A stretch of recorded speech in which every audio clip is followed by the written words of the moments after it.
Souvent, lorsque l'on présente le mode de financement immobilier Murabaha, donc cette fameuse transaction d'achat du bien immobilier par la banque, puis sa revente au client moyennant une marge, et donc un délai de paiement d'un certain nombre d'années convenu à l'avance, hein, donc 10, 15 ou 20 ans, on nous dit, mais finalement, la banque, elle va quand même gagner quelque chose, donc est-ce qu'il n'y aurait pas voilà, quelque chose de pas net là, dans cette transaction?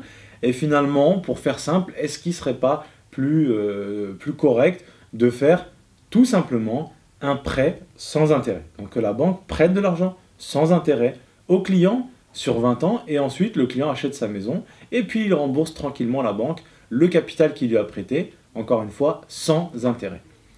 Alors, il y a deux réponses à cette question. La première, c'est que le prêt sans intérêt, qu'on appelle Qard Hassan dans le droit musulman, n'est tout simplement pas fait pour ça. Il n'est pas fait pour financer des projets, soit tantôt des projets commerciaux ou des projets de patrimoniaux, comme c'est le cas ici. Hein. Je souhaite acheter une maison, c'est acquérir, me constituer, me construire un patrimoine. Le prêt sans intérêt n'est pas fait pour ça.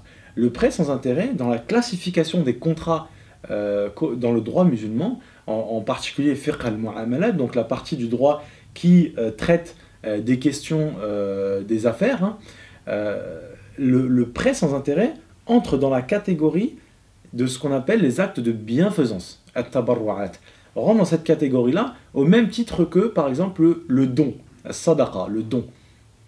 Alors pourquoi ça? Mais tout simplement parce que le prêt sans intérêt, en réalité, il a la même vocation finalement que le don, à savoir de dépanner la personne, de dépanner une personne qui aurait une difficulté passagère. Et d'ailleurs, le prêt sans intérêt a même des vertus que le don n'a pas, puisque le prêt, en plus de combler un besoin temporaire et une difficulté passagère, en plus de cela, le prêt sans intérêt responsabilise l'emprunteur.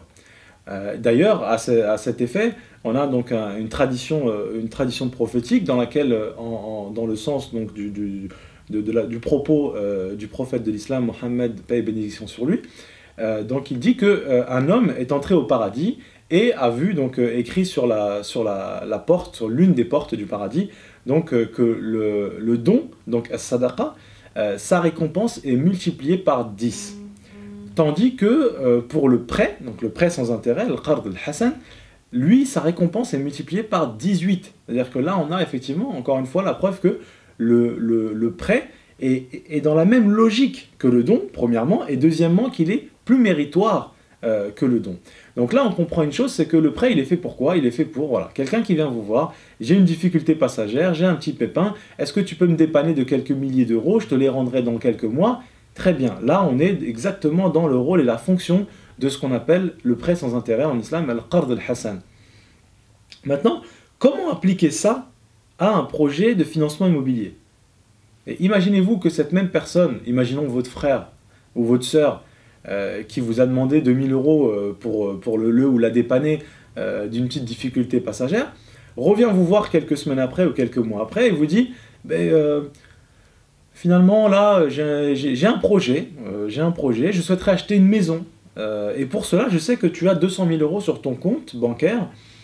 Bon, tu es locataire certes, tu as certes travaillé dur pour mettre cet argent de côté en espérant un jour réaliser ce rêve de devenir propriétaire, mais est-ce que tu pourrais me les prêter? Je vais acheter une maison et puis ensuite je te les rembourserai, on va dire, sur 20 ans. Alors, est-ce que raisonnablement, imaginez-vous, mettez-vous à la place de cette personne, est-ce que vous prêteriez, vous seriez disposé à prêter cette somme d'argent à votre propre frère ou votre propre sœur? 200 000 euros sur 20 ans, et vous ne les voyez plus, ils reviennent dans 20 ans, ou bien de manière échelonnée sur 20 ans, pendant tout ce temps-là où vous rêviez d'acheter votre maison, vous restez locataire, et puis peut-être que votre frère ou votre sœur, de temps en temps, vous invitera à partager un bon barbecue dans le jardin. Est-ce que vous prêteriez? La réponse, dans 99% des cas, est non. Vous le savez très bien, la réponse est non, vous ne prêteriez pas.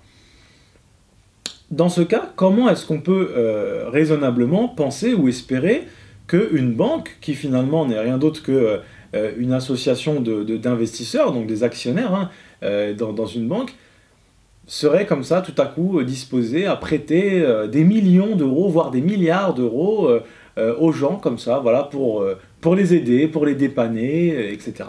Donc vous ne le feriez pas pour votre propre frère ou votre propre sœur, mais vous attendez que voilà, le chevalier blanc vienne lui prêter des milliards, des centaines de millions à tout plein de personnes comme ça qu'il ne connaît ni d'Adam ni d'Ève. D'accord? Est-ce que ça semble quelque chose de raisonnable? La réponse est non, et je pense que vous en êtes aujourd'hui conscient.